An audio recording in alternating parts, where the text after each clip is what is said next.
Hello, my friends. I apologize for turning off our follow alerts. We're being hate rated. So that's something to start off the night with. But Meh. Bug's gonna buzz. yes, I've already blocked and deleted all of them. Oh Yeah. wow, Twitch has already deleted one of the accounts. Nice. They're getting quicker. Yeah. All right, but hello everyone, and welcome back to tonight's tabletop talks. Will and Matt here tonight. McKenna has plans, and so it will be me and Matt discussing the secrets of magic. Magic finger. A book for Pathfinder 2e. It's come out a week ago. If you are able to your hands on the physical version of it, I I congratulate you. I'm still waiting on my copy. On that note, I wanted to start off by just pointing out the very unique kind of borders they've done that you can see on the cover there on the book. It's very different from what they've done with other Pathfinder books so far, and it is pretty cool. And if you It's very notice, very magical. there's a symbol. There's several symbols, and each one of those represents a different school of magic. Is the bottom right necromancy? I Uh, can't tell exactly what it is. the middle right is the necromancy. Oh, that Bottom makes right's sense. divination. Oh, oh, it's a oh, it looked like a tiny silvery skull, but it's actually a crystal ball, isn't it? But yeah, before we get into the review proper, let's have some fun with some announcements, chat. A couple of things. Number one, being there's many other shows on the channel. One of which might be of very high interest to all of you if you're watching this review is us playing through the geez, the Strength of Thousands AP. I almost called it the Secrets of Magic AP. I'm just like, no, I'm just using Secrets of Magic I in that mean, AP. it's pretty magical, and there are secrets. It is. Matt is GMing that. Matt, why don't you tell us a little bit about that show? Well, in the Secrets of Magic presents the Strength of Thousands. Now you made me do it. Well, damn it, you put it in my head. Um, the Strength of Thousands is the adventures of a group of prospective students at the I can't even pronounce the school name now. The Magambia. There we go. In the Moagi Expanse, the School of Magic founded by Old Man Jatembe, one of the, if not the greatest mage to ever live in Galarian. They're going to be starting as new students, and they're going to progress through an entire academic career up till potentially becoming teachers, assuming they don't die or, become rebels without a cause. We have quite the interesting party full of pixies and Ripley's and best boys and an elf, just an elf. Exactly. Don't do that, squishy werewolf. I want to be able to sleep tonight. Don't do that. Uh, Don't play but on my phobias. but yeah, that's one of our shows. Then on Wednesdays we have the League of Amazing Adventurers. It's our Pathfinder 2e homebrew game. I run that one. They're going into the Shadow Plane this week. I get the impression from the hints Will's dropping, we're going in the shadow plane. It's going to be a good time. I'm really excited. Then But on Friday we have the Calling Chronicle. It's our D&D 5e game. And yeah, that's what we got. Those are our shows. a quick question though, Will. Quick Can we answer. avoid going to the shadow plane if we win a card game? You will end up in the Shadow Plane if you lose at the card game. That's fair. That's Yeah. fair. But enough with our announcements. Let's just jump right into our review. So I think the best way to start this off is with a simple look here at the table of contents. There is a lovely introduction where they speak about each of the different schools of magic. And if you haven't read that yet and you have your access to this book, if you want like a fun Pathfinder lore, just general magic lore read, I highly recommend reading through these first 30 pages, as it's a really good read. You get to learn all about the different schools of magic. You get to learn about some of the history about the schools of magic. It's very fun. But yeah, I think with that, we'll jump right into the classes. And the first class of the new classes that they introduced in the new standalone classes they introduced is the Magus. Yes, indeed. If you are a Magus, your key ability score is Strength or Dexterity. Your hit points are equal to 8 plus your con mod. You get to be trained in Perception. You get to be an expert in Fortitude and Will saves and trained in Reflex saves. You automatically get trained in Arcana and then a number of skills equal to 2 plus your Intelligence modifier. You get to be trained in Simple, Weapon, Martial, and Unarmed attacks. Then you're also trained in Light and Medium Armor, and you're trained in Arcane Spells and the Arcane Spell DC. Now for that, Intelligence is going to be your casting modifier. So you want to make sure that once you pick Strength or Dex, you also put a high Intelligence in there, which makes the Magus a little bit stat hungry in my opinion. Matt, what do you think about that? Yes, it is, and it's kind of interesting because contrary to the image I had in my head sort of before of the Magus, reading through when you get down to sort of the sub-specializations, which have a specific name, I can't think of them, but it's a sub-specialization. There's a lot of interesting variety in the Magus, at least in terms of how they are going to approach combat. They have one where they're going to be... Yeah, I believe you're referring to the hybrid study. Yes, the hybrid studies. They have ones where you are going to be going for big damage with big weapons. They have one where you are going to have built-in defensive abilities, so you're going to be more tanky. You have one where you can... this one is especially specific because usually you cannot apply your special spell strike ability to ranged attacks, but this sub-specialization allows you to do so, which I'm very happy for. Nice. And then they have one that really caught me off guard. It was very interesting. It focuses very, very specifically on a specific weapon type, where you get a staff. And the neat thing about this is, and it is really leaning into the like almost the magical kind of monk stereotype. It made me think of Sun Wukong from Journey to the West, where your staff can change as you're using it and can like, oh, now I get the trip and the disarm ability and stuff. And it's very interesting and just sort of imagining how that would play out in game. And I think there's an unarmed one too, maybe. There is an unarmed one. My personal favorite is the ranged attacking one. Yeah, that was interesting. Uh, It does have the caveat that it has to be within to apply your spell strike. It has to be within the first range increment, right? Yes, it does. But here's the lovely thing: if you want to see that one in action, you can watch our AP play for the Strength of Thousands, as we have that Magus in our party. Oh, with PJ. Yes, yeah, didn't think about that. Yeah, he would be. Mm-hmm. I'm very much looking forward to this eventually. Pathfinder recently released Guns and Gears, a playtest for their Inventor and their Gunslinger. And guns are advanced martial weapons.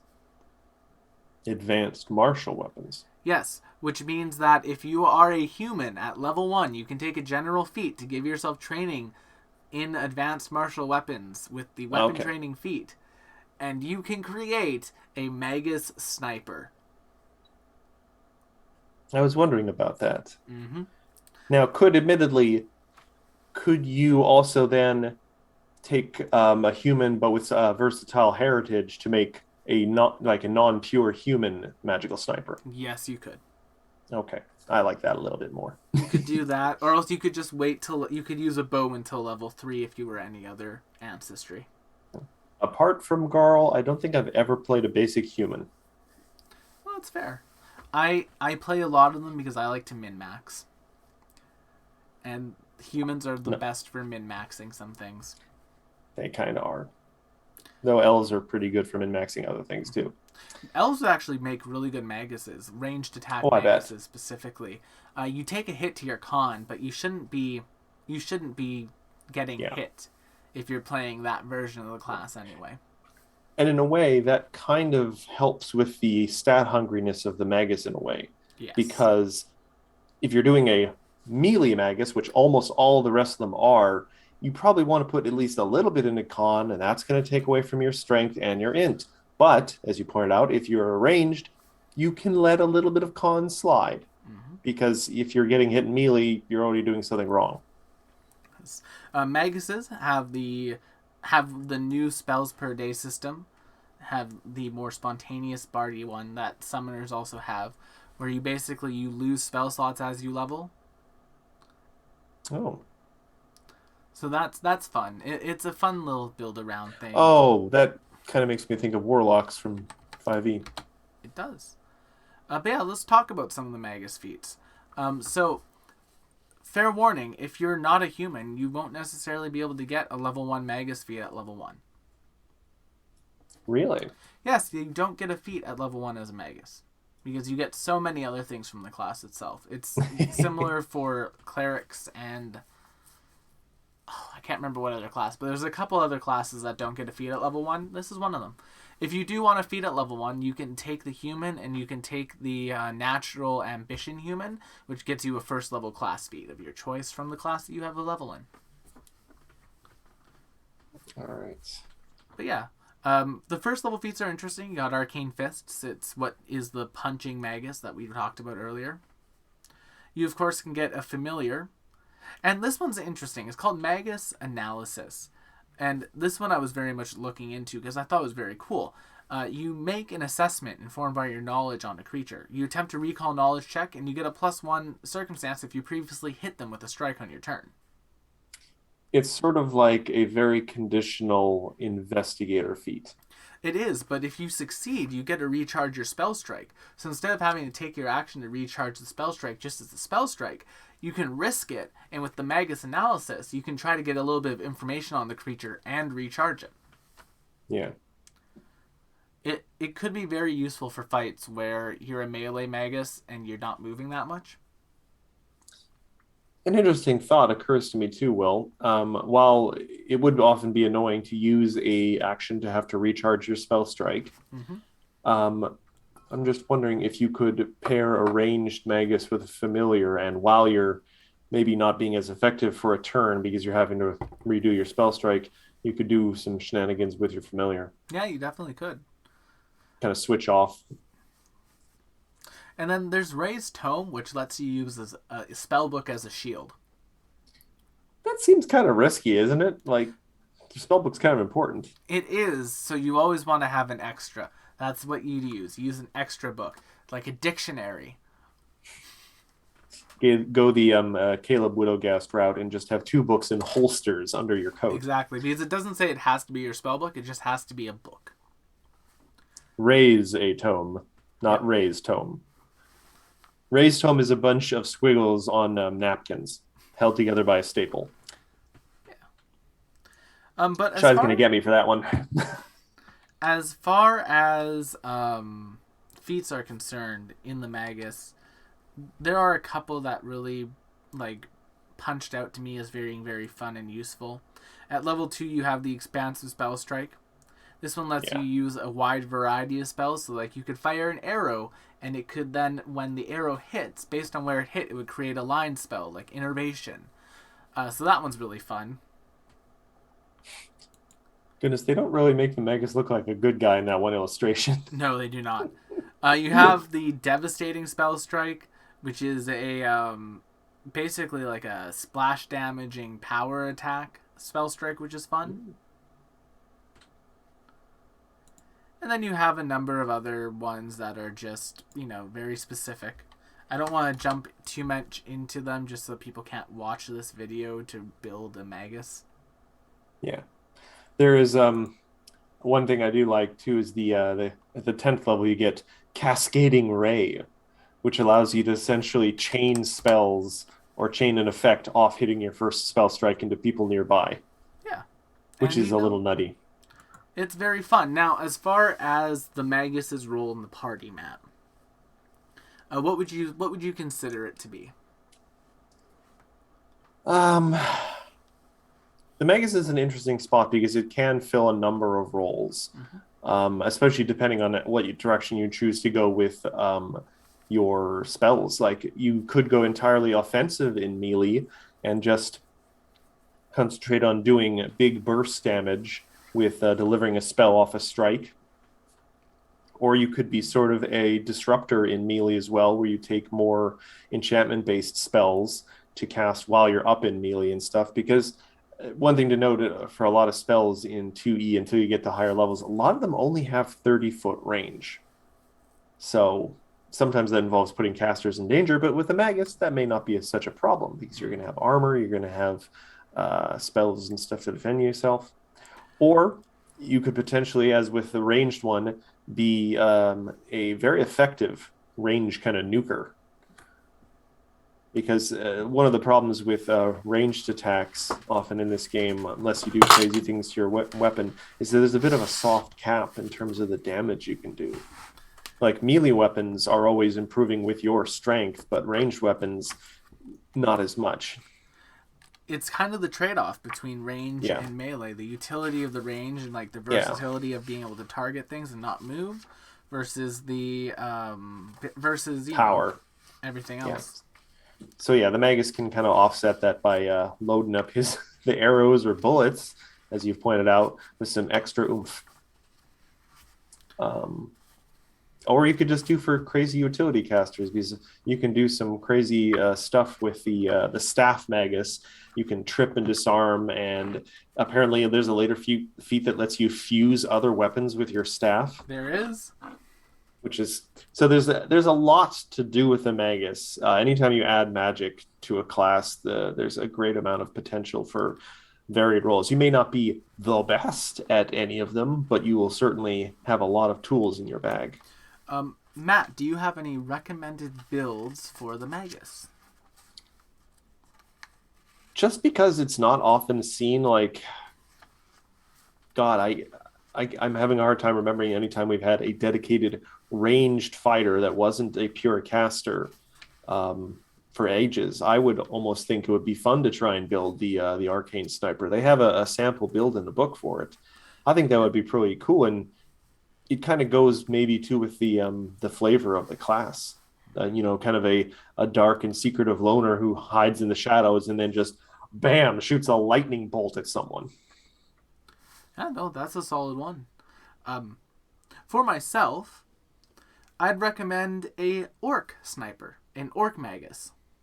Oh, a So pure what orc? you're going to do is you're going to take the orc, you're going to get that boost to your strength, and then you're going to get that boost. To be specific, you're going to take the half orc ancestry. You're going to get the Okay. boost to your strength. You're going to get a boost to your intelligence. Are you going to be using a composite longbow? You are not going to be using a composite longbow. You're going to be using a great pick. Oh, This is for a two-handed magus. oh, sorry. I thought you said this was for a ranged one. No, this one's going to be for a two-handed magus. So you're using a Yeah. great pick, which is a two-handed weapon that does 1d10 piercing, but it has a fatal d12. So when you crit, it deals an additional d12 on top of everything else. Is fatal different from deadly? Um, let's find out. I have the book in front of me. Fatal. The fatal trait includes a die size. Oh.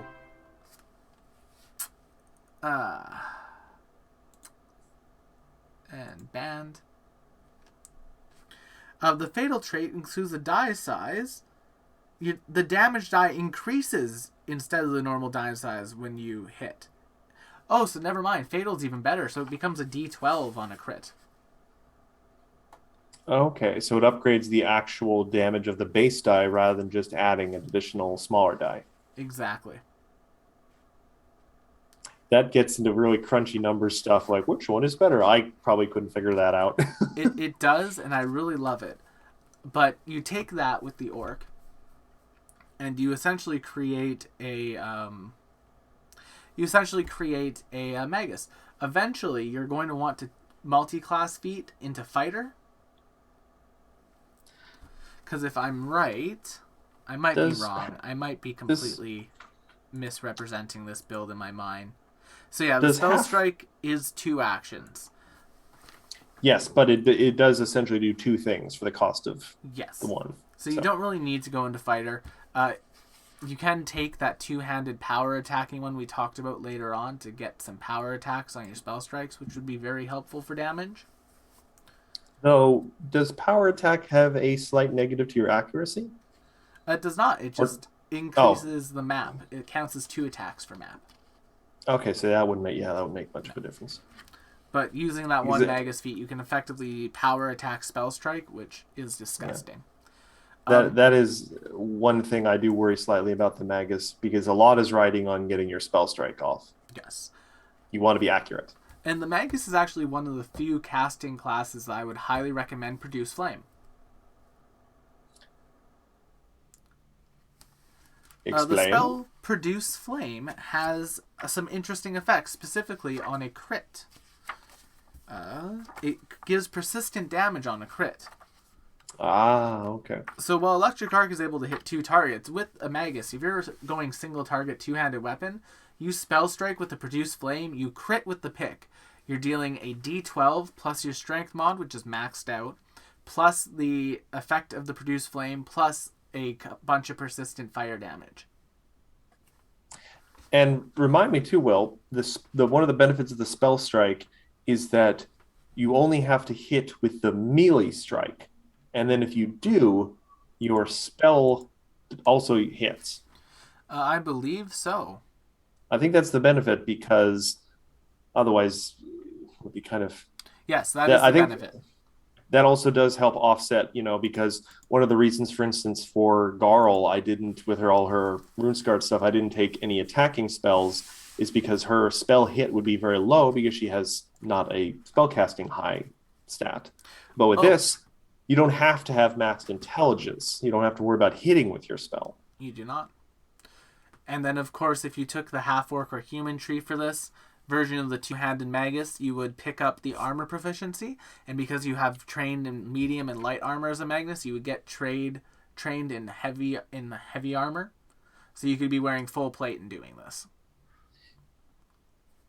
And I guess it wouldn't interfere with your It spell. doesn't interfere with spellcasting. And at this point, you would then be able to Yeah. have not only the highest AC in the game available to you, but you'd also then have some of the most damaging attacks available to you.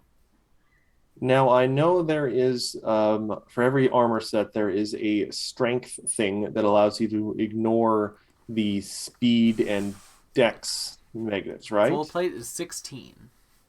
But you still can't avoid the negatives to certain skill checks, right? Nope, you can as long as you hit that strength bonus. So if you have a high enough strength, you get to ignore all the negative effects of wearing heavy armor. Yep. I'll have to check on that because I could have sworn there was still something that you couldn't get around, but I will take your word for it. I believe Um, that is the case. I might be completely wrong. We'll find out. on the subject of your half orc build, though, I would also really recommend for people if you can swing it, getting that first level half orc feat, orc ferocity. Getting Yeah. that one extra round before you go down is very helpful.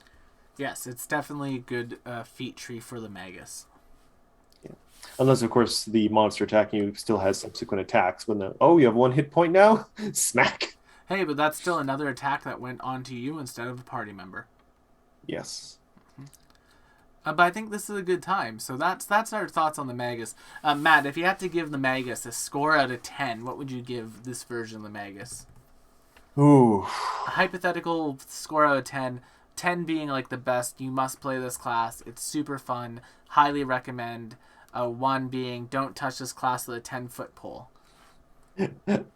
I would just like to point out I'm very bad at these ratings and was literally removed from a managerial position because I couldn't give people a low rating or a super high rating. Fair. I would give the Magus at the moment, just because I haven't actually played any of it, Mm-hmm. probably a 7.5 out of 10. It Fair. seems very good. It seems a lot of fun. Um, I just haven't played it yet, so I can't completely uh, agree. That's fair. I'd personally give it an 8. It has Yeah, a lot of really good things going for it. There's a lot of different types of Maguses that you can play just in the base class alone without having yeah. to do anything weird. There's a lot of fun brewing things you can do about it. For example, that spell sniper I was telling you about that I will probably play one day now. And that you might see being played in our Isekai one shot. Only if it's a cat girl. And then, yeah, there are a couple limiting factors for me. So the fact that it's very stat hungry as a class Mhm. is one of my big limiting factors that hits it for me for points. But otherwise, like if it wasn't so stat hungry, if there was some way around like that, and there is with magical items and other party members, but as like a singular thing in its own vacuum, it's a little bit stat hungry. It's very much like the champion in that regard. Yeah. But I'd yeah, also like I'd also like to point out that other than spells and maybe just some random skills you can toss out, the Magus really doesn't have a whole lot to offer for social interactions and it stuff. does not. You know. All right, Well, let's. one other thing I just want to mention. I remember noticing going through all their high level skills and class traits. Yeah. Is interesting that they seem to get at different levels all of those skills that certain classes only get one, where they reach a point where now if they roll a success on a particular like a reflex or a fort or will save, it counts as a critical success. They get all three of them Oh, as you go on, but it's spread out over different levels, which I found very interesting. that's a very good bonus for them though. Yes, but admittedly, again, that's pretty high level stuff, and Fair. sadly, a lot of campaigns don't get that high. All right, but let's move right along to my personal favorite class in all of Pathfinder, the Summoner. I have a quick question for you, Will, just because you're probably the best person to ask about this. I probably am. So the Magus Iconic is very similar to what he looked like in the previous one, just not Yes. as dark and edgelordy. He's got some color in his outfits now. The Summoner, I don't remember the Summoner Iconic. Was there one? There wasn't really a Summoner iconic in PF1. Um, they kind of used the Bard art for it, I believe. I can actually tell you pretty easily because I have the old Pathfinder 1 books right beside me, I don't right even remember which here. book the Summoner was in. They were in the Ultimate Magic book. Oh, wait, yeah, of course they were. Yeah. However, they did eventually get eroded, and you had to use the Advanced Player's Guide version of them in Society Play. Oh, boy. It is a little bit of a thing for me to get that out, so I'm just going to leave it on my Don't shelf worry for about now. it. I was just curious. But yeah, let's talk about the Summoner, Matt. As a Summoner in PF2, your key ability score is Charisma.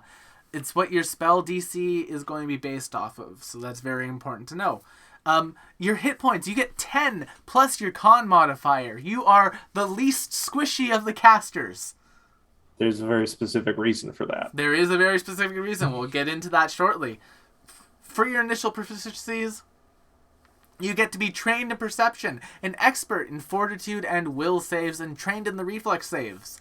You get to have skills determined by your Eidolon, which we'll talk about in a minute, and then 3 plus your intelligence modifier. You get to be trained in simple weapons and unarmed attacks. You're trained in the unarmored defense, and then you're trained in your spell attack rolls, your spellcasting tradition determined by your Eidolon. Now, as a summoner, you get to pick your Eidolon at level 1. That kind of reminds me a lot of sorcerers, actually, where a bunch of your skills and your school of magic is all determined by your bloodline. Yes. And the Eidolon has a number of just benefits to it. Basically, they're a second character that you get to create. With a shared health pool, correct? Yes, with a shared health pool between you and the summoner, which is why personally that key ability score is actually charisma and constitution. Yeah, that makes sense. So the thing about the Eidolon is that depending on what the Eidolon you pick, you will have a very different experience. If you go with the angelic or the demonic or the devil eidolon, you get access to the divine spellcasting tree, which is good for healing and utility. If you go for something like the Dragon Eidolon or the Construct Eidolon, you get to go down the Arcane Tree, which has a lot of very blasty spells and very good buffing spells. And then if you go for something like the Beast or the Fey Eidolon, you can go for the Primal Tree, which is personally what I'm playing right now in our Secrets of Magic game. I went with the Primal Tree, Matt, because we didn't have that many Primal casters. We didn't have No, we did anyone going not. Primal in our party. And I wanted to have that, and I'd yet to play the Primal Spellcaster. Now, one thing I did note in here, Will, that I wasn't actually cognizant of before, is that you have to remain within 100 feet of your Eidolon at all times. You do, unless you take Unfettered Eidolon. Yeah. Though, to be fair, he can't go willingly beyond the 100 feet. So technically, you can never do that. And the DM will like, oh, you went beyond 100 feet. Bye bye. You'll just stop, I guess, at 100 feet and just not move. Yeah, so I apologize. I'm turning off the PDF while I scroll down because the Summoner stuff has a lot in here. And like I said, don't want to There's spoil it for all of there y'all. is yeah, there's a lot in the summoner section, which is necessary because they don't want the different summons to just be sort of footnotes. Exactly. But let's talk about Eidolons a little bit because I think it's really important. So each Eidolon is a unique creature. There are several types listed in the book, and I'm sure as more books come out, there will be more Eidolon types added. Like, when the Book of the Dead comes out later this year, I bet you we're going to get an undead Eidolon. Do we not have a ghost? Well, no, I think we have two like ghost eidolons, We but they're have not two strictly ghost-like ghosts. Eidolons, but no undead, like no zombie Yeah, Eidolon. no, yeah, no stitches. Yeah, but Um, let's talk about the Eidolons that are available. You have the Angel Eidolon. You have the Anger Phantom Eidolon, which is essentially a barbarian. yes, someone was so angry that the echo of them is still bumping around in the astral plane. Yep, you got the Beast Eidolon, you got the Construct Eidolon, you have the Demon Eidolon, you have the Devotion Phantom Eidolon, which would, if you were looking for like an anime equivalent, I would say Servant from Fate. Yes, I'd also make a ghost maid. Yes. You have the Dragon Eidolon, the Fey Eidolon, and the Plant Eidolon as well. I should note too that I was kind of looking at this because I wanted to understand more the actual nature of eidolons, and it's interesting because when you are summoning, say, a dragon eidolon or a demon eidolon, they're not quite actually those actual things. They're more like echoes or ideas that have formed in some alternate dimension, and you're sort of manifesting them as like your plutonic version of a dragon or something, which is very Exactly. interesting. And it I gets around a lot of weird RP stuff. I really love the Eidolon just as like a mechanical thing. Depending on the type of Eidolon you choose, your Eidolon stats will be different. Every Eidolon is capped at 18 dexterity, which is one of the few things I dislike about the class. They probably had to put a cap on something. Yes, so they can't have higher than 18 dexterity, or any other basically skill can't be higher than 18, I believe. I have to double check that. I don't think that's right. I have to imagine balancing this class was a nightmare. Oh, it probably was. Yeah. But for myself, Matt, how do you feel? What do you think the Eidolon, what do you think the Summoner as a class would fulfill in a party? What role do you think it can fulfill easily? Considering, I think mostly it seems to be kind of a melee focused class. I think it's either going to be a striker or a tank. Mm-hmm. Maybe kind of a disruptor, depending if you take one that has like tripping and stuff. I haven't looked at the plant one yet. It The might have plant one some. has a lot of stuff for tripping. Okay, yeah. So yeah, it is kind of like if you want to feel like a mini general, like or a really aggressive Pokemon trainer with only one Yes. Pokemon, I myself have built it as a tank for myself right now. which makes sense. Though you have to be However, careful. I have played a number. I have come up with a number of them. It can also become a decently effective controller. Yeah. For me, it'd be tank and controller. It's not really great for damage dealing. It's not a high DPS output class. Well, would that change if you went with the Anger Phantom? So the Anger Phantom is more defensive than anything else. It's like the Barbarian. Really? Yeah, so the Anger Phantom like gets like the benefits essentially of a rage. So like you get the extra damage, but the bigger thing is the resistances. Hmm. Hmm. I think. Actually, out of curiosity, I was going to ask also out of curiosity, in terms of the controller summoner, Mhm. which summon would you think would be best for controlling? Well, depending on what you want to control. So if you want to control battlefield like with different sort of terrain effects, I'd recommend the plant, as at a high level the plant gets a essentially spiked growth ability innate to itself. Interesting. If you're looking for something more like controlling of like being able to push people certain ways with like a wide breadth, the Dragon Eidolon is really great for that. Oh, I completely missed this. There's a Psychopomp Eidolon, like a death one. Yes, there is. Ooh, that's kind of spooky.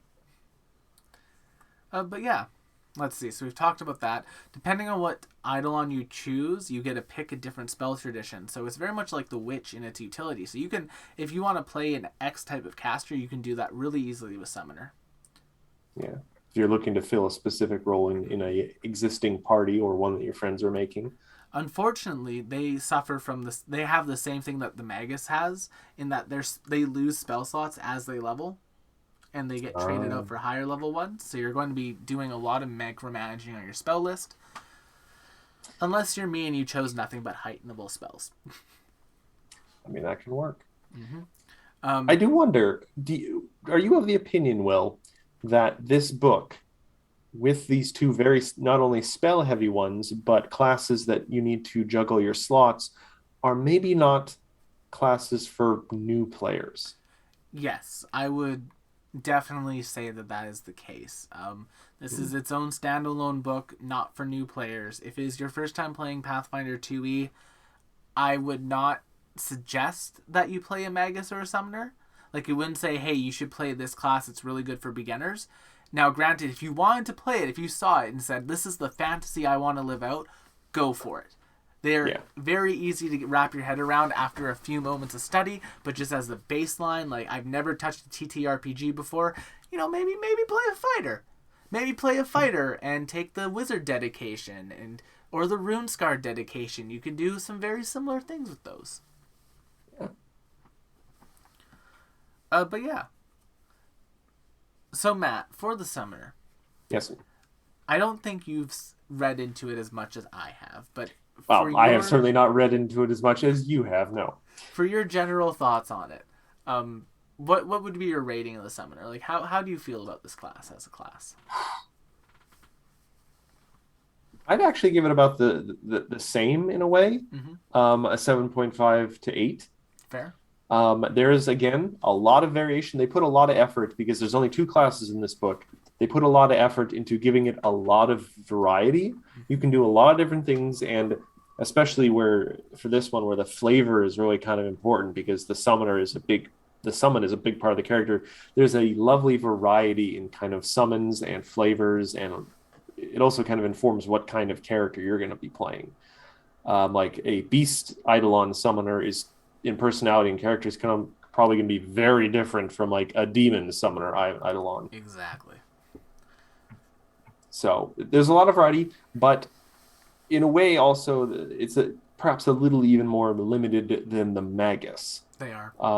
Like you could certainly take your limited spells and all make them like disruptive or enchantment spells, but then you're not really necessarily helping your eidolon that much. Like there's a lot of spells in the new spell list that are meant to reinforce and improve your eidolon. If you're not taking any of those, your eidolon's not going to be reaching its full potential. So Um, for myself, actually, I'm going to give the summoner just as like a general power rating. As a power rating, I give it a 6. okay. As a funness to play, I give it a 7 to 9, depending on what Ooh. you want to do with it. So I'm going to average it out. I'm going to put it right in the middle at 7. Fair enough. A couple of things that I absolutely love about this version of the Summoner. I really love the fact that you're just able to choose a spell list based on your Eidolon. I think that is an amazingly fun mechanic. Very flavorful. I think that the Eidolons themselves, all the Eidolons in the book here, have really good variety and are very different and distinct from one another. And each Eidolon definitely has something to it that you could build around and have a really fun time with, and have a really decent character with. However, I was wondering where the butt was coming. my biggest but is there's no elemental summoner, so I can't make a Pokemon. Or just, can't, have an element. Yes, or an elemental, but It is it is a rather conspicuous exclusion it is. In or Pathfinder absence. 1E, my first character that I ever played was a elemental summoner, and they had a little Squirtle Eidolon. And I was very excited for the summoner coming to PF2 so I could remake that character with a Charmander or something. Unfortunately, that is not the case. I I'm going to be mean, rebuilding the character in Society Play as a Rage Ghost summoner. you could cheat a little bit and make a weird dragon eidolon and just say it's like a water dragon. Yeah, I don't know. I like the Rage Ghost summoner a little bit without going being able to go pure elemental, just so Hmm. A, I can have the utility that I want and still do a similar build to what he was in Pathfinder 1, and B, because I've been given Matt's permission to have a bit of Garl's soul for them to summon, and that makes me very happy. One day I'm going to have to do some sort of adventure to explain why Garl has been like shattered across the multiverse. That'd be a good time. She shows up in so many adventures I now. just I can't wait till one day me and you can be sitting at a PFS table with Garl and Eklund again, Hmm. and you just see. Uh, that'll I'm feel very excited for that nostalgic. interaction. But my last sort of note for the summoner, and once again this is very nitpicky of me, is the fact that it is a little bit stat hungry. Again, you want to go charisma and con. It's very hard to min max it. I Hmm. spent a solid, I think it was about 7 hours building my character for the Strength of Thousands AP. Do you think they were perhaps maybe a little overly concerned about people min-maxing these classes? I was that was my little bit of a fear. So, um, I was really worried the summoner was going to get nerfed into the ground, and it kind of was a little bit. This summoner is definitely not nearly as powerful as the Pathfinder 1 summoner. No. It's very feat hungry as well. The summoner is one that you cannot multi-class dedication with, Hmm. because you need all of your feats to improve your Eidolon. I think perhaps they were a little gun shy too, because Mm-hmm. there is a great amount of potential in having a character with another like uh, stat sheet essentially being kind of overpowered because you are getting two characters for the price of one essentially. Now, Exactly. sometimes they go really far in advance, and then you have the ranger pet, which sadly is oftentimes very underpowered. I would say that the Ranger and Druid pets in PF2 are very strong now. They're solid. Good, They have good. they scale very well. I have yet to see anyone playing those. Oh well, you'll get to see me play them in the Strength of Thousands AP. Well, you're playing a summoner, aren't you? I'm playing a summoner, but I took the Druid archetype at level 2, Ah, and okay. I'm going to be getting an animal companion as well. Oh boy. Is it going to be a giant frog? No, it's going to be a dragon. Oh, is it going to eat your frog? No, it's going to let me ride it. Okay. I'm literally going to be a small frog riding on a dragon with another frog and a pixie going into battle. It's going to be amazing. I almost want to say, well, we could create like a dragon frog. I there's a dragon frog in existence. I'm going to use that token Okay. for that thing. But yeah, it's going to be a good time. Um, Teehee.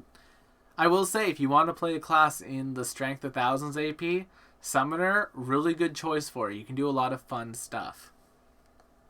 Plus, there's a lot of fun role playing potential too. Like as Will pointed out, if you ever want to try and replicate either having like a stand or having a servant from Fate, the Summoner's probably the one to go with. It really is, and that's why I'm very excited for you to see your character for the isekai. Hmm. Though I should point out too, there's an interesting decision to be made that you kind of just made, Will, in the Strength of Thousands, whether or not to give the characterization of how your Eidolon acts and thinks and speaks to the character or the DM. Some people would say, I will control this thing, but the DM gets to, let it give me back sass or talk to me in advice or just grunt or something. There's an interesting choice to be there. I'm not saying either way. I'm just saying it's another interesting choice that can be made that lends to the interestingness RP of this class. It definitely depends on the DM for that. Uh, Yes. there are some DMs who will say, for example, when you send your Eidolon into a room full of traps to trigger them all because you can just heal them or resummon them, will say they're glaring at you as you send them in to do this, Will. And it's like, yeah, okay, I know, Mark. I mean, it's fair. It's very They fair. still they still experience pain. Yes, that is like that's the other thing that the summer lost points for me is that the shared hit point pool means that I can no longer use my Eidolon as a trap disposal tool. I have no sympathy for you. That's understandable. I listen. One of my goals for the Strength of Thousands AP was to play a summoner that wouldn't just like sacrifice my Eidolon to protect myself, but like literally in our session 0, if you watch it and like go to the Yep. spot where we actually start playing after all the tech stuff, um, you see me like literally not 5 minutes into this character's existence, immediately sending my summon into danger while I try to escape. I didn't make a big deal of it because you were just sending it actually at a house. So, But yeah, um, yeah, you could always just have done what my friend did when I tried to run them through a Pathfinder version of the Tomb of Horrors, where I let them know what they're going to be, facing, like in terms of lots of traps and stuff. So he just created an entire character based around summoning ponies and sending them down hallways to trigger all the traps. no, that's fair. I kind of hated him for it. All right, but Matt, I know that you wanted to talk about the spells. There were some interesting spells that just kind of leapt out at me Mm-hmm. in terms of things we hadn't necessarily seen much. Okay, Um, I have just the names down. go for it. So start with the arcane. All right. I did note there seems to be a lot. They added a good chunk of more elemental spells to the arcane pool. Admittedly, wizards have never lacked for rays of frost or fire or fireballs and all that jazz. But just seems like they've added more. Soup. Um, though a couple of things right at level 1 that I noticed was, and this is I'm almost certain just really intended for the magus, the draw ire spell, which is essentially like a taunt. Ha ha. You think that's just intended for the Magus, Matt? Well, can you cast spells through your summon? Yes. Okay, so yeah, for the summoner too. Yep. But a lot of spellcasters don't necessarily want to draw, enforced attention at each other. The only concern I have is that unfortunately, for instance, for my rune scarred barbarian, this would not be very useful because people would just easily be able to overcome her spell DC because she has a low spellcasting stat. It is a spellcasting DC, which is why I actually feel like this one's a little bit better suited for the summoner than the Magus. Very possibly, yes. Though, yeah, that the spell DC doesn't help you. Doesn't help because I was thinking you could get around hitting them by using the spell strike. But one, I'm not sure if this has a spell hit to begin with, It does which I not. think spell strike needs a to hit spell. And again, as mentioned, spell DC. Yes. But But um, I really love it, and it's heightenable, yeah, which is really nice. It means that this is a spell that's going to be on my character sheet throughout the entirety of my character's existence. yes, and I will be happy if you actually use it, because, and I can perfectly understand why they do this, but sometimes it is just kind of irritating for melee classes where the DM just ignores you and runs by to get the casters. It makes perfect sense tactically. It just makes you feel like you're not doing your job right. Exactly. Hey, right now it's the only spell that my summoner can use, so And speaking of enforced attentions, the other level one arcane spell I saw that I really liked was gravitational pull, I haven't where you looked at can this one yet. Tell me a little bit I about it. haven't looked at the actual rules, but it does essentially does what the name implies, where you can intentionally pull an enemy into a space. So if something is moved away from you, you can at least try and pull it back with a spell and then whack them in the face. I'm just going to quickly see if I can get this on archives. Oh, that would be a very cool. So, like, once again, if we ever get the undead minion, like, that could be a way to make a stitches. Yeah, Oh, hook. Get over here. While you're yeah. looking at that, I'm going to talk about one of the first level arcane spells that I actually really liked. Okay. And personally, I just think it's a fun. I think it's a very fun weapon. I think it's a very fun. No words. Just one to use. It's Mud Pit. Yes, I saw that one show up in a few. Mud Pit, very useful, especially if you're playing one of the archetypes later down there called the Geomancer. Ooh, I do like the idea of a geomancer. We'll talk about that when we get there, but oh, it's very fun. Okay, so I looked it up real quick. Gravitational pull cast. This is interesting. I've noticed this on a few spells in this new book where it's variable from either one action up to three actions. Nice. Range 30 feet, saving throws fortitude. By subtly altering gravity, you pull the target towards you. The target is pulled 10 feet closer to you unless it succeeds at a fort save. On a critical failure, it is also knocked prone. So you like, get over here, and you actually trip them onto the ground. That's The nice. effects of this spell change depending on the number of actions, like heal or harm. Um, one action, spell targets one creature. Two action, spell targets one creature and pulls the target 20 feet instead of 10. Three actions, the spell targets up to five creatures. That could be So, really useful. yes, it could, especially if there's a pit between you and them. Or if you're trying to escape with your party.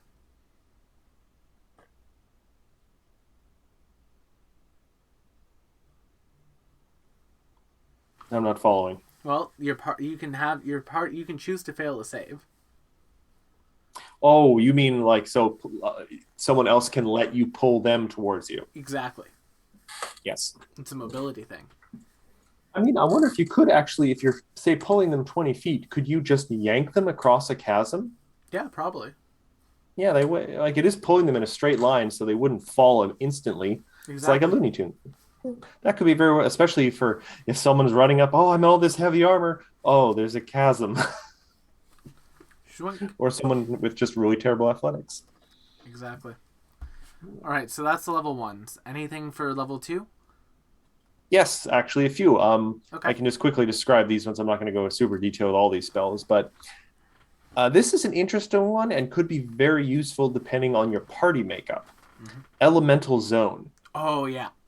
You designate an area, and within that zone, all of your specific damage types of a certain element are going to be better. So if you have like, oh yeah, we all have fire spells. That's weird. Blast them. It's Um, also a really good spell for spell staff creation, which we'll talk about a little bit later, or maybe next week, depending on how much time this takes us, because it's already been an hour. Um, yeah, well, there's a lot to talk about in this. there's a I lot to will try talk and about. go. A lot of these, I really just looked at the descriptions and thought they were sounding neat. Oh, So I haven't dude, actually judged whether they're good. in order to build a staff, there's staff building rules in this book. But in order to build a staff, all the spells have to have the same tag. Like the same tag. So like water, cold, fire, lightning, like that type of thing. All the same tags. All the same tags. And you have to be able to have a spell of each level in order to do it.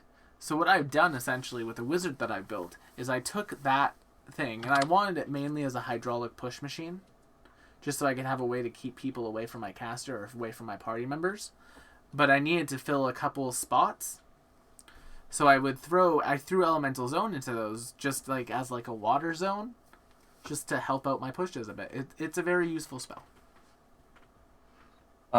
Other level two was Flame Wisp, Mm-hmm. where you summon some angry little fire wisps that apparently proliferate. I think either based, I don't know what causes them to get more of. It might just be whether they do damage or if you keep the spell sustained.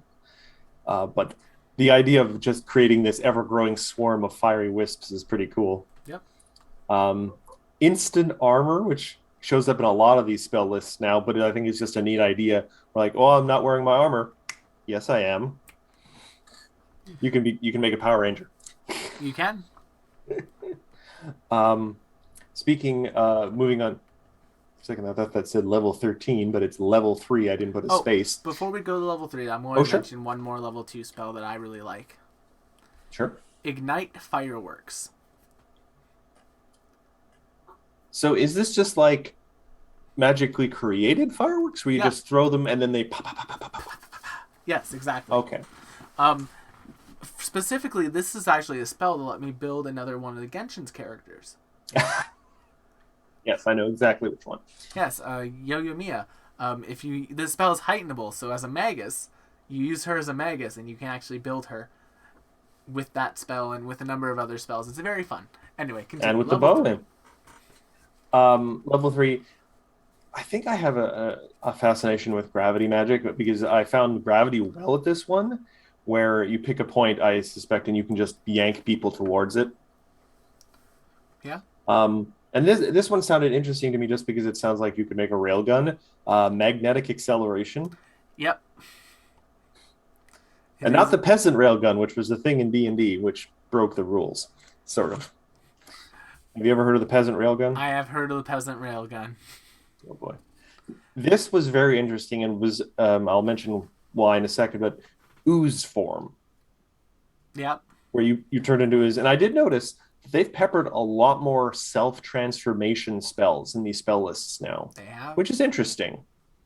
Not sure how mechanically useful that will be, especially since a lot of the benefits of a certain type might be very situational. I Like, would oh yeah, turn into an ooze. We're fighting harpies.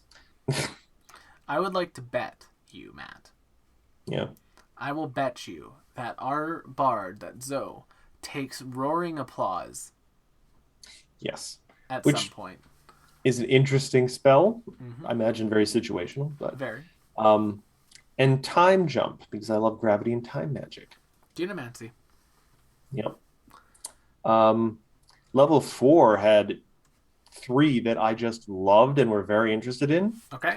Invisibility curtain, Yes. where you just designate a zone and anyone in that zone is invisible. Not the entire space. It doesn't create a dome. It's just like quickly you need to, okay, we're not actually in this room. We can watch this conversation. Yeah, it's like your curtain behind you, except it makes you invisible. Yeah. So the opposite of, a green screen. Exactly. Um, Another one, which I love for the hijinks you could get off with it, magic mailbox. You link 2 containers together through a dimension thing. I'm not sure of the range, but there you could pull off some crazy stuff with that. I'm just saying. I'm going to be picking up. I'm going to try. I'm going to either pick it up or I'm going to convince one of our people in our group to pick it up. And imagine this dorm room mail system between all of our rooms to just send each other things. It may be a little hard to set up because we don't know how long the spell lasts. Like you may need to be able to touch both the things, but there's some very interesting potential there. Also, just in so many quests where you need to get a specific thing to a specific place. Also, level 4 has one of the craziest spells I've ever heard of, just in terms of I don't Ravenous Portal. You turn a door into a mimic. Yep. Well, remember, the base for mimics, the baseline mimic in Pathfinder 2e is a door mimic. Oh Lord.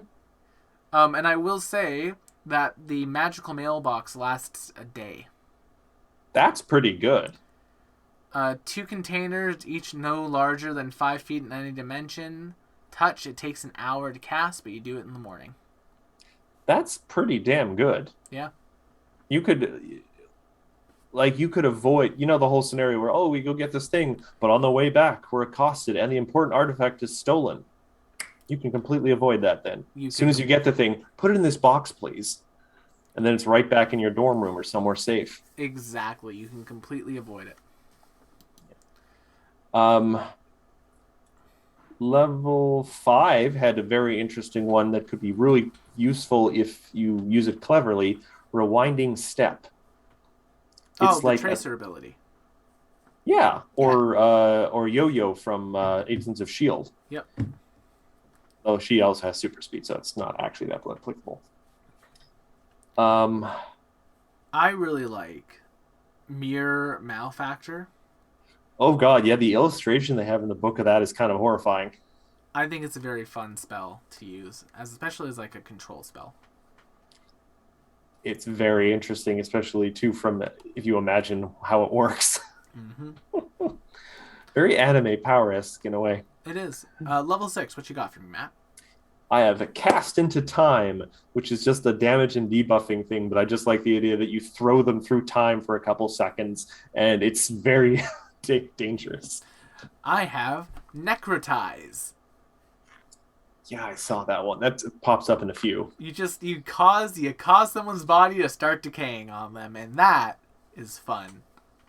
I like to imagine you doing that to like a minor villain, but they get away, and then later on they show up, and they're every time they show up as a recurring villain, they're still decaying a little bit, Yep. and they become more and more horrifying.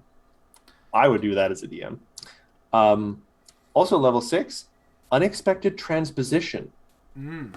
where you get to switch places with your target, which could have amazing combat potential. Mm-hmm. All right, level Um, 7. Corrosive body, turned into acid. Turn into acid. Let me hog you. That would be, oh God, if you did like the staff magus with that, Mm-hmm. where you're tripping and grappling and stuff. Oh boy. I really like prismatic armor. The one thing the prismatic spells always are a little annoying to me because like it seems like a lot of the effects can be very random. It is very random, but I love me some random. I feel like there's too much random in a game with dice already. I like certain things to be more assured. That's fair. Um, I only ended up writing level 8 spells for the arcane one because it seemed that like at level 9 and 10 there was just so much good stuff. Yeah. Um, but three that I saw that were really just kind of neat. Blood Boil, which just sounds horrifying. Boil flows blood. Burning Blossoms, which sounded really neat, where you summon a tree that both fascinates and burns people. Mm-hmm. I almost want to like for that spell alone, I want to rebuild Kiyomi, my Kitsune spellcaster, and just make all of her spells like flower based. Do it. I think it'd be interesting. You could. Yeah. And summon Archmage, who can like cast magic missile and haste. Like Yep. summon Archmage, not like a dragon or anything. No, an Archmage. And counterspell. Oh Lord. Though counterspell's a little weird in Well, PF. counterspell and dispel magic, but very, very Dispel strong. magic could be very useful. Yeah. Let's see. As far as I'm concerned, the level 9 and 10 spells are all just really good. Yeah, you would think so. I am a little bit sad that there's no high level necromancy spell, but we're getting Book of the Dead, so it'll probably be in Book of the Dead. I need to look up what we might be getting in Book of Dead because that does sound interesting. All right, but let's talk about the divine list, Matt. I have a lot less for the divine list because there were a few repeats too. That's fair. But I saw at level 3, unless you have something lower. For me, the only other things that like really jump out for me at level 2 are things like Guiding Star, which is really fun, and Lucky Number I also really like. Is that the one that lets you cheat at gambling? Yes. I love that's the description. You can just cheat at gambling. It also lets you basically like it gives you the portent basically. It lets you roll a dice and you can use that dice roll later on. Oh, that's a powerful ability. Yep. There are entire armies in Warhammer and Warhammer Age of Sigmar that have that as a signature ability. Exactly. All right, but continue. Level 3 for you. Soothing Blossoms, which is just another possible cool flavor Flowers. kind of spell. Yeah, but it's heals. And he's divine, has a decent amount of healing spells. Speaking of which, level 4, Soothing Spring. It's like a light well. Here, guys, you need some healing? Touch this thing. In level 3, you also have Organ Sight. Oh God, yeah, that. Oof. They keep coming up with things that like that would be great for a magic monk. And level 4, Sanguine Mist. Yeah, which is kind of creepy. It's a cloud kill, but you get temporary hit points. Yeah. Plus, it might be a little smaller too. Yeah. Level Um, 5? Healing Well, which was Fair. for level 5, yeah. And then I don't have anything to level 8. Do you have anything from 6 to 7? So level 6 is Necrotize again. Level 7, Cosmic Form. Yes. Sangria Mist. Yummy. Yummy. But yeah, Cosmic Form sounds like absolutely fun. Turn into a form based on the sun or moon. Yeah, that'd be pretty cool. And then your level 8 chip pick. Canticle of Everlasting Grief. Hold on, let me just I actually want to look up what this one does. Give me a second. Yeah, just so you can actually say what the full effect is instead of just reading the effect. A mournful Yeah. dirge frightens and mentally damages a foe, preventing its bonuses. That's the thing that caught my eye, preventing its bonuses. Mm-hmm. Okay, here we go. You create a melody distilled from pure grief, conveying the inevitable loss of everything your target cherishes. God, audible only to them. The target must attempt a will save. Failure. The target takes 10d6 mental damage, is frightened 3, and can't benefit from circumstance or status bonuses for 1 week. That's really good. It is a level 8 spell, mind you. Um, only 2 actions, though, 120 feet, too. Oh goodness gracious, help us! That's a monster. That's a villain spell. Yeah. That's not You a were party literally, spell. That's a villain spell. That's a you I'm are, sending in my lackey to cast this spell on the party before they get to me. yeah. I'm just going It to is take only one note of creature. that. Oh, and at a critical failure, it becomes a curse. Oh, I love it. And all right. So critical failure, the target takes 20d6 mental damage and is frightened 4. It can't benefit from circumstance or status bonuses until the curse is broken. While the curse remains, the target's allies are also unable to benefit from circumstance or status bonuses within 15 feet of it. Not only are you going to be incredibly sad for a week, no one will want to be around you. Exactly. Oh, that's a horrible thing to do. All right. What about the occult list, Matt? What you got? Um, I have Lose the Path at level 1, Okay. which sounded like it prevents someone from like moving or something. Yes. Which just seems like a good utility spell. Again, more of a control thing. Mm-hmm. Uh, Also, for Hold me, on. I have Nudge the Odds, which is the cheat at gambling spell. Okay.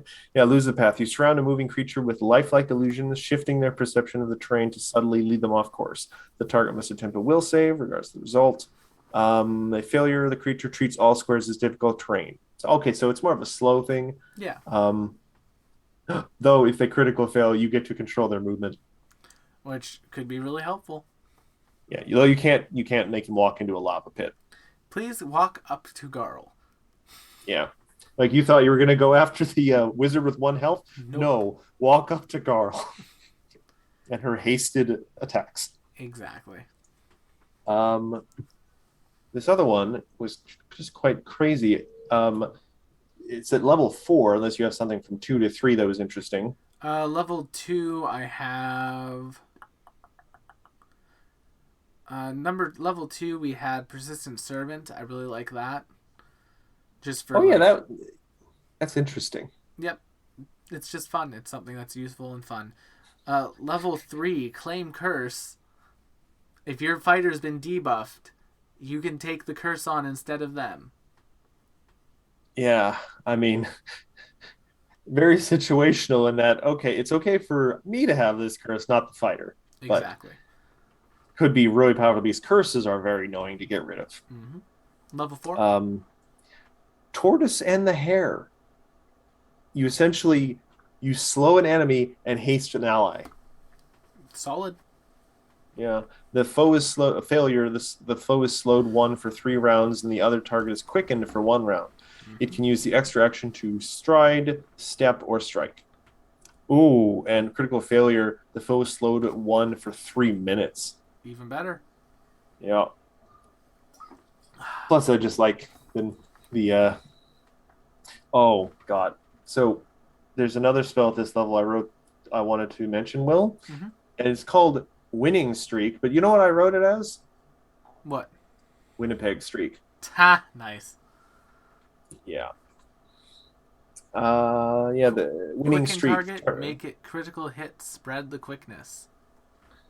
Yeah, the target's energized by its good fortune as it spreads to others. As long as they keep winning, it gains the quick conditioner 1 round. If the target or one of their allies within 20 feet gets a critical success on an attack roll against a significant foe, whoever got the critical success becomes quickened if they weren't already, and the duration of the winning streak is extended by another round. Creatures quickened by the spell can use the extra attack to blah blah blah. So basically, this is the thing you use if someone's already got a bunch of buffs on them, Mm-hmm. and you want to just cascade things. Exactly. All right. Anything else from the occult list? Nothing else for the occult. I have a few more for primal. Yes, I have a couple in primal that I want to talk about in the cantrips, though. Go ahead. So, if you've been watching our stream, you saw me using a lot of cantrips surprisingly effectively. Highly recommend Tame. Tame is just a useful cantrip. And this is actually what I want to talk about. Some of my character building sort of thoughts and such, especially for casters. Now, with your cantrips, most casters will usually have around 5 cantrips, up to 7, or even more depending on what feats you take. However, I think really depending on what you want your caster to do depends on what type of cantrips you take. So for my instance, I like a more utility caster instead of a damaging caster, so I'll take 2 damaging cantrips and 3 utility cantrips. And some utility cantrips also deal damage, like Scatter Scree for me is a utility cantrip, as it deals damage, but it's more about the creation of difficult terrain. And yeah, that's it. That's just my 2 things. I love Tame, I love Scatter Scree, and I love wait a minute. Where is it? Am I crazy? Might be called something else. No, I'm looking for Bullhorn. Oh, Bullhorn is there. Huh. Weird, it's not on my copy of it anymore. Don't know how that happened. Either way, but Bullhorn, also very useful. Very fun. Okay, Matt. So you were saying, what are your spells that you love from the primal list? From the cantrips, I liked Healing Plaster. Ha! Yep. It's notable because it's a healing cantrip. Well, it's not really much of a healing cantrip. It just lets you not have to have healer's tools. Yes. Yeah. But potentially quite useful. And also, I just like the idea like, here's some mud. I'm going to heal you now. This is all I need. That's fair. Especially, there's certain spells you look at it and you think this would be great for a survival game where the players have just escaped from a prison on a mountainside and they're running through the forest and they have no equipment, no tools of any kind. And so a lot of little rule things come into play like, oh, you can't actually do that without this thing. Exactly. So, yeah. And Goodberry no longer trivializes that because they changed the rules for Goodberry. They did. Then I have Protector Tree at level 1. Yep. Which is another tree-based spell, which I think is pretty neat. Really grows on you, doesn't it? Yep. Or on your friends, anyway. Mm-hmm. Then I jumped to level 9 because I didn't see anything else that really jumped out at me that wasn't on another spell list already. Oh, okay. I'm going to talk about some of the ones. So go ahead. Thundering Dominance. Make your companion or Eidolon emit a sonic roar. Just cool. Blazing Dive. Fly up, then dive in an explosion of superheated air. I'm leaving. Oh, guess I'm not. Wall of Water, also very fun. Level 4, Very Coral useful. Eruption. It's on other spells, but that's fine. Fey Form. Turn into a Fey battle form. Another battle form. Mm-hmm. Level 5, you got Flammable Fumes, which is fun. Also, Mantle the Frozen Heart, if you want to be Shiva. Then at level 6, you got, of course, Nature's Reprisal. which anger plant life to slow and damage creatures, which is fun. 7 has a bunch of stuff from Arcane, and then 8. What did you want to talk about? I'd one at level 9. Do you Oh, have anything at level 8? Clone Companion. Oh, is that where you turn your companion into your twin? No, that's where you make another companion that follows the same actions as the other companion. Oh, okay. Yeah. So level 9. Level 9, the one that really jumped out at me was One with the Land, Yep. where your druid or whatever primal caster gets to merge with the terrain and just control the battlefield. How about level 10? Summon Kaiju. Kaiju. Yes. Because who No, doesn't want to summon a Kaiju? yeah. I would always summon Mothra because Mothra is best girl. That's fair. Also, Element Embodied, where you just get to turn into like an elemental titan. Yes. All right. And then after this, Matt, we've been going for about an hour and a half. Yes. What say we'll call it here? Is that some vast majority of like the new stuff in this book? Yeah, without really going into the nitty gritty. Without going into nitty gritty, I'm going to do some greatest hits from later on in the book, if that's okay, very quickly with everyone. Sure. Go ahead. I've been So talking a lot. in magic items, you have spell creation for creating staffs. Really useful tool for wizards if you want to build a staff that just does specific things. Look at spells that heighten themselves to be useful in this. You could just create a staff of magic missiles. I mean, I think I've read about that in books. Mm-hmm. And then when we get into the Book of Unlimited Magic, these have some additional archetypes you can take.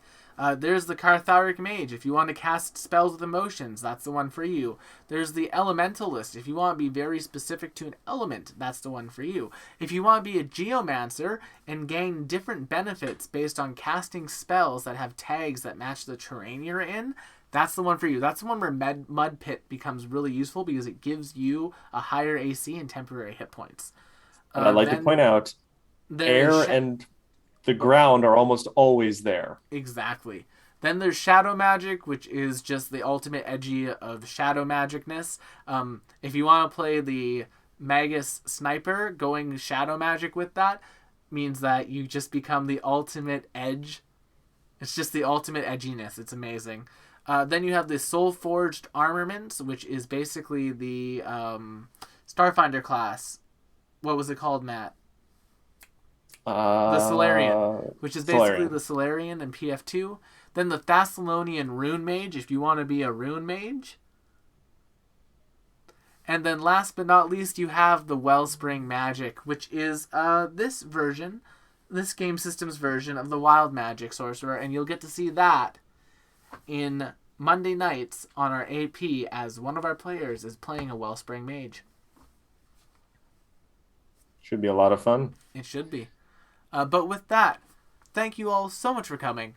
We highly recommend you pick up the Secrets of Magic book if you're a player, if you're a GM, if you're interested in the setting and just want to read some cool stuff. There's a lot of fun lore throughout this book. Next week, we are probably going to be doing a test stream for my just a new thing that I want to get going on Saturday nights here. So we'll be doing that next week. But don't forget to check out our other shows like The Strength of Thousands AP on Monday nights at 9 p.m. CST, 7 p.m. PST. You have on Wednesday nights the League of Amazing Adventurers. On Friday nights, The Calling Chronicle.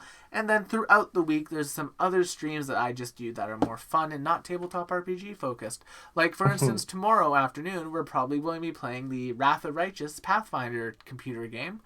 And we're going to continue our Inquisitors way through that.